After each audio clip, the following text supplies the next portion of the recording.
If your waves aren't connecting, I need you to stop blaming your brush. Nah, seriously. Because when I first started my wave journey, every time I saw a fork, every time I saw a gap, every time my sides wouldn't connect, I thought I needed another brush. I thought I needed another product. I thought I needed some secret technique folks wasn't telling you on YouTube. Turns out I was wrong. The real problem was I didn't understand how my pattern worked. And if your waves look like they're going in 10 different directions right now, there's a good chance you're making the same mistake I made. So today I'm going to show you exactly what helped improve my connections, what causes forks, and what you should start doing tonight if you want your waves to flow together. What's good, Big 26 family? If you're new here, my name is Silas, also known as 26 King Wavy. And on this channel, we talk about everything from 360 waves, hair care, beard growth, and everything I learned throughout my own journey. If you're trying to improve your connections, fix forks, or build deeper waves, you're in the right place. Now, without further ado,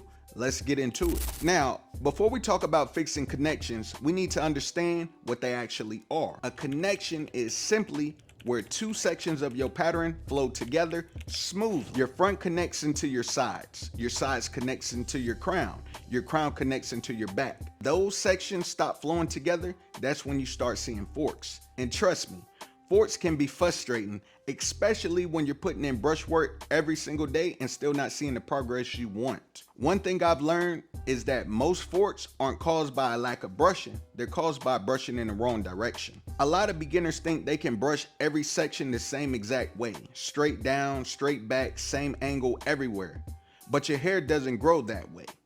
Everything revolves around your crown. Your crown is the roadmap. If you're ignoring the roadmap, your waves are going to end up fighting each other. So here's the method that helps me the most. Step 1, find your crown.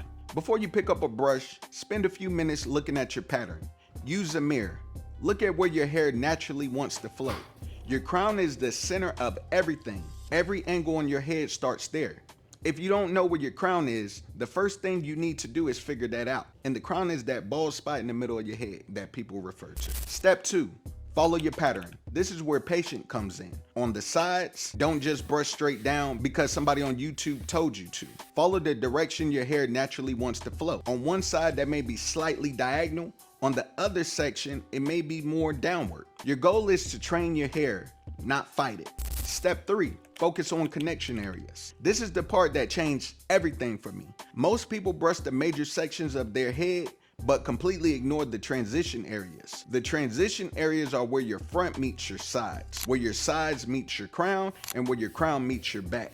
When I brush those areas, I use shorter, more controlled strokes. I'm not rushing. I'm not trying to force it. I'm training those sections to flow together. Think of it like stitching two pieces of fabric together. Slow, controlled, consistent. Step 4, lock the work in. After my brush session, I usually apply a small amount of double butter moisturizer. Not a lot, just enough to keep my hair soft and manageable.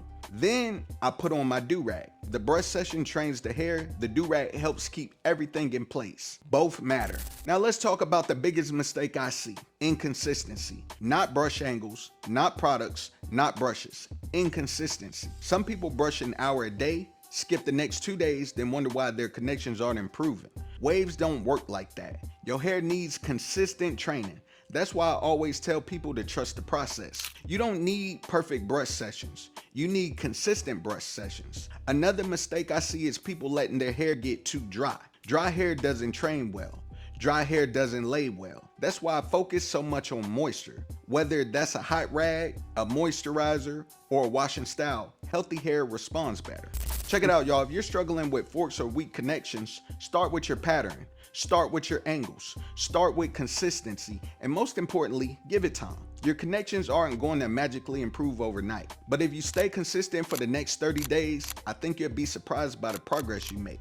Hey, check it out, y'all. Comment the word connected below if you're committed to improving your pattern. And if you're on your own wave journey, let me know what day you're on. I read as many comments as I can. And if you got value from this video, hit that like button, hit the subscribe button, and I'll catch y'all on the next one. Until then, stay consistent, trust the process, and keep brushing. Peace.